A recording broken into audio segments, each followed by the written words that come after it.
Vamos a comenzar hoy un micro que tiene que ver con uno de los grandes problemas que tiene la Argentina, que es el problema habitacional, el problema de viviendas.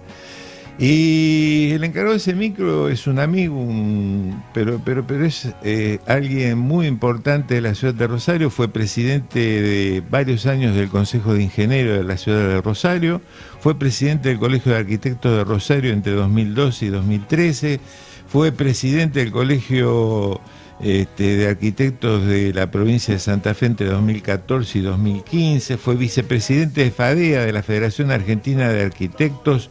Esto fue entre el año 2006 y 2009, o sea, 2006, 2007, 2008, 2009.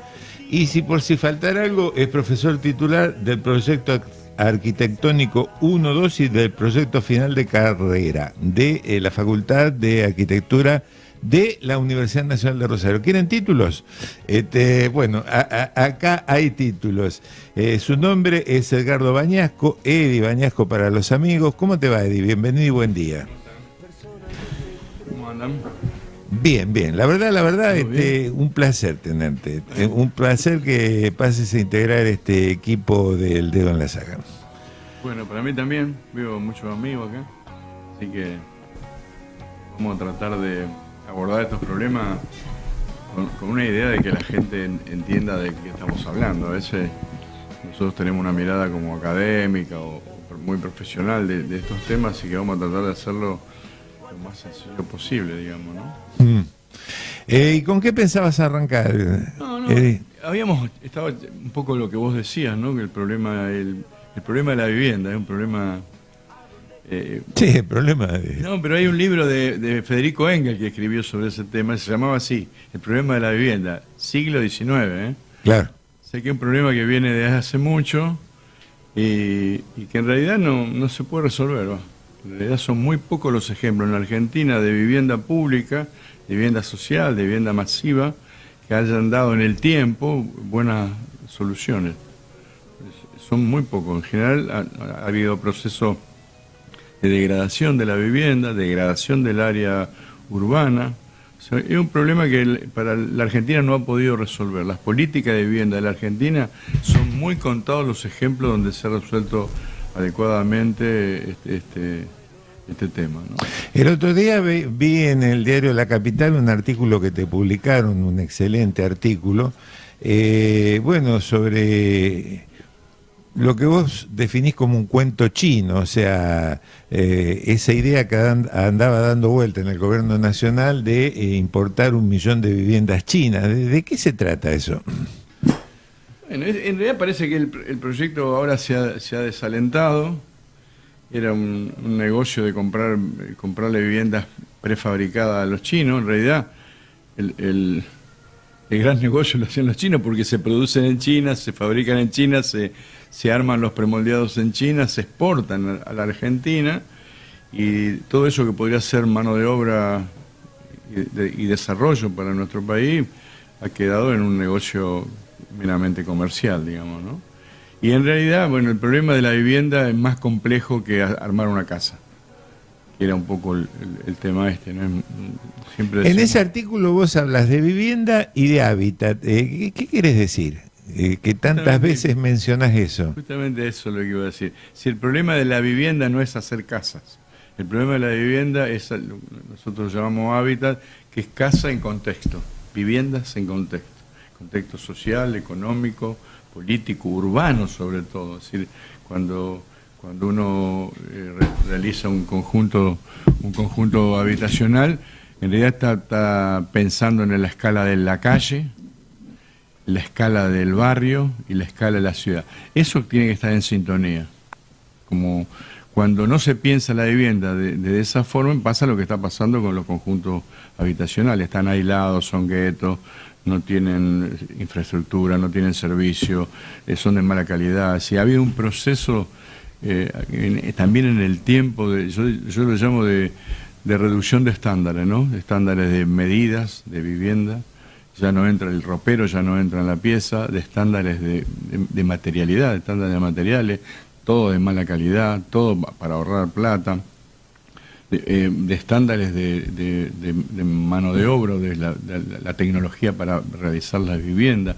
O sea, yo digo siempre, se ha como una especie, se ha jibarizado la vivienda, ¿no? Se ha como reducido y achicado, y con un argumento político y que generalmente se dice es para hacer más vivienda.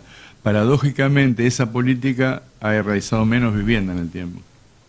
O sea, ni siquiera ha resuelto el problema habitacional, que era lo que se planteaba, o por lo menos reducir el déficit. No lo ha hecho. O sea, el déficit se ha mantenido o ha aumentado, y esa política hace cada vez casas peores, con todo esto que le estaba explicando, en realidad no ha resuelto nada. Con lo cual requiere pensarlo de nuevo el problema. Hay un problema, esto que decían del hábito de la ciudad, donde va a instalar la vivienda, y el otro problema es la tierra.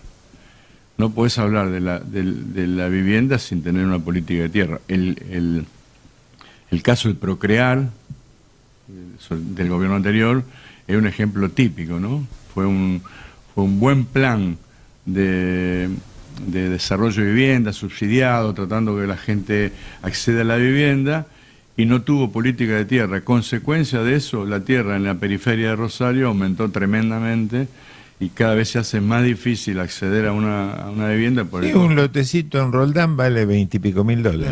Y bueno, y ahora va a venir el pueblo que sigue, porque se va expandiendo por el costo de la tierra, la gente compra el lote más barato, y se está haciendo una cuestión que en términos de política urbana es tremenda. O sea, se va extendiendo la ciudad, la hace más cara, más inaccesible, todo aumenta. El transporte para venir a trabajar a Rosario te sale el triple de lo que si vivías acá. Con lo cual, una política que va profundizando el problema, digamos, ¿no? Y en ese tema, el tema de la tierra, cuando el caso de Procrear, lo que tendría que haber hecho el Estado es comprar tierra, comprar una gran extensión de tierra para regular el mercado. Al no hacerlo, el mercado dijeron, ay, se viene el Procrear. Todo el mundo subió el costo. Claro, todo el mundo subió el valor de los terrenos. Es interesante eso que vos referías hace unos minutos, cuando decías que todo se va achicando, todo tiende a la baja, desde las medidas hasta la calidad de los materiales, y se van transformando en guetos. Y vos sabés que hay ejemplos. Yo me acuerdo que en la década del 70, y seguramente vos que tenemos más o menos la misma edad te debes acordar, por ejemplo el barrio Rucci fue un barrio de buenas viviendas. Ahora tal vez que eso, producto de la situación socioeconómica, se hayan deteriorado, pero eran viviendas amplias, tenían 3 dormitorios amplios, tenían una muy buena urbanización, lo había hecho el peronismo en la década del 70, o sea, llegaban los colectivos, fue un proyecto interesante. Ahora, si vos lo comparás con otros que se han hecho después, efectivamente ha habido un retroceso muy grande, ¿no? Sí, el barrio Rucci fue un ejemplo, en el sentido que lo que hay que hacer, digamos, ¿no? Que justamente cuando lo comparás con los barrios de vivienda que se han hecho posteriores a ese, barrio, han sido esto que vos decís, ¿no? De mala calidad, jibarizado, achicado.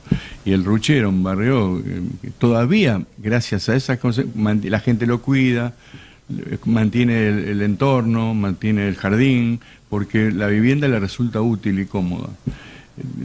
Yo doy un ejemplo ahí en Mendoza y Donado, por ejemplo, que hay un barrio de vivienda. La gente, esa vivienda que no ha tenido en cuenta el tema del crecimiento de una familia elemental, entonces ha hecho la cochera en la vereda, y el vecino de arriba, que vio que el de abajo hizo la vereda, amplió una habitación en el espacio público, ¿eh? Ahora, voy a decir, bueno, primero que hace la gente, pero en realidad el problema es de la política de vivienda, que no han tenido en cuenta que un matrimonio joven que fue a vivir ahí con un hijo ahora tiene 3 o 4. Entonces, si no tenés en cuenta el crecimiento demográfico de la población, el crecimiento de la familia, bueno, pasa esto, ¿no? Bueno, otro tema básico es que la forma de vivir y de habitar ha cambiado. La gente que, digamos, ahora tenés forma, bueno, matrimonio ensamblado, matrimonio igualitario, el tipo que trabaja en la casa, el tipo que junta cartón y lo procesa en el fondo de la casa. O sea, hay nuevas formas de habitar y de vivir que la política de vivienda no la registra, no la ha tenido en cuenta. No sabe de qué se trata. Entonces, mala calidad de vivienda y no dar una respuesta a las necesidades de la gente termina en un caos, esto de construir en la vereda, ampliar la vivienda en cualquier lado, y en realidad no es culpa de la gente. Efectivamente, ocupar un espacio público no está bien, pero en realidad no hay una política que tenga en cuenta estos temas, ¿no? Hay dos organismos que teóricamente se ocupan del problema, uno es provincial y otro es local, Sí. municipal. Sí, el Servicio Público de Vivienda es un organismo muy pequeño, hará 100 viviendas por año, o sea, es un organismo que no tiene presupuesto, digamos. Es municipal, tiene autonomía, o sea, tiene un directorio propio, o sea, fija sus políticas. En realidad, la política que ha tenido ha sido bastante buena, sobre todo en el tema de gestión de tierra, digamos, ¿no? Hay un equipo de profesionales ahí que en tema de gestión de tierra, cómo corro esta familia de este lugar, que ocupó el espacio público, que hizo la villa en la vereda, tiene una gran experiencia en el tema de la gestión de la vivienda, ¿no? De hablar con la gente, convencerla que se tiene que correr, no tiene una política de realojamiento, es decir, que te sacan de acá y te llevan sacaban a los pescadores y los llevaban a la circunvalación. Tiene una política bastante certera en relación a la forma de habitar. No tiene presupuesto, con lo cual las respuestas habitacionales no tienen incidencia en el tema. Y la política, vos decís falta de presupuesto, ¿y la política qué hace frente a este tema? Mira para otro, la política. Bueno, por eso mira para otro lado. Por eso tenemos el déficit que tenemos, en realidad, ¿no? No solamente que mira para otro lado, ni siquiera digamos, cuando se piensa vamos a hacer vivienda, se vuelve a hacer los números de cuánto va a ganar la empresa constructora, más o menos así. En vez de estar pensando cómo resolver el tema del déficit con una política integral, abierta, qué sé yo, vuelve a repetir los errores del pasado, los pliegos de condiciones tienen 40 años, no se modifican, y el resultado es ese, ¿no? Si no cambias el paradigma de la vivienda, vamos a seguir repitiendo los errores y malgastando la plata. Y mirá Fuerte Apache, un ejemplo muy conocido y muy claro, pero esas viviendas no sirven más, Claro. no sirven más. Eddie, estaba pensando, digo, como contraparte de todo esto, hubo varios años de este boom inmobiliario, de estas torres que se levantan por todos lados, digamos, no estamos hablando de lo mismo, de políticas públicas orientadas a ese tipo de vivienda o viviendas sociales, pero digo, teniendo en cuenta la gran cantidad de departamentos que se calcula que hay deshabitados y todo, se puede también lograr, por lo menos no sé, diría hasta, no sé si te gusta, porque veo que lo estás planteando en unos términos mucho más de plantear realmente algo que pueda ser habitable, y los departamentos, las cosas que se construyen ahora, van más en esto que decís vos, que definís como jibarización, que todo es más chico, se hacen monoambientes y todo, pero digo, este gran boom y este gran desarrollo no podría ser, en todo caso no se podría tomar alguna política de emergencia para la gran cantidad de familias que están sin viviendas, básicamente. Sí, eso es del mercado privado, no hay ni siquiera una política que aliente la comercialización de esa vivienda especulativa. Claro, en ese Porque sentido. básicamente es eso, ¿no? O sea, vos para que esa vivienda se ponga en juego en el mercado, a veces tenés que subsidiar o los alquileres o la vivienda. ¿Se entiende? No hay una política en ese sentido. Ahora bien, esa vivienda que supuestamente es la vivienda de calidad, de las capas medias destinadas a esos sectores, vamos a tomar Puerto Norte. Bueno, yo lo hablaba con la secretaria del LECOM, digamos, que antes fue la secretaria de planeamiento, me dice, Eddie, son de mala calidad.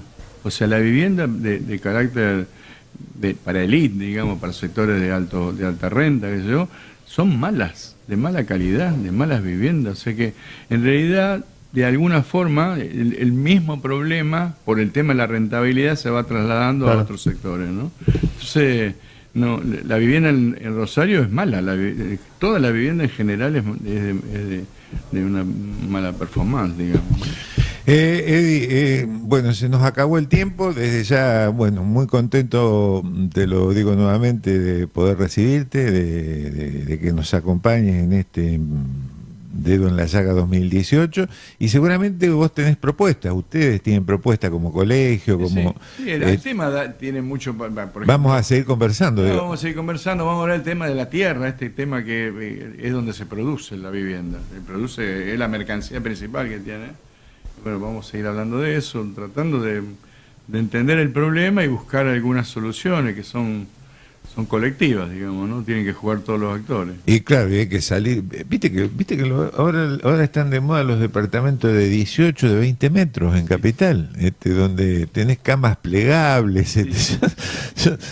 Vivís como en los países, como en algunos lugares de Francia, que tienen esos departamentitos que entras parado casi.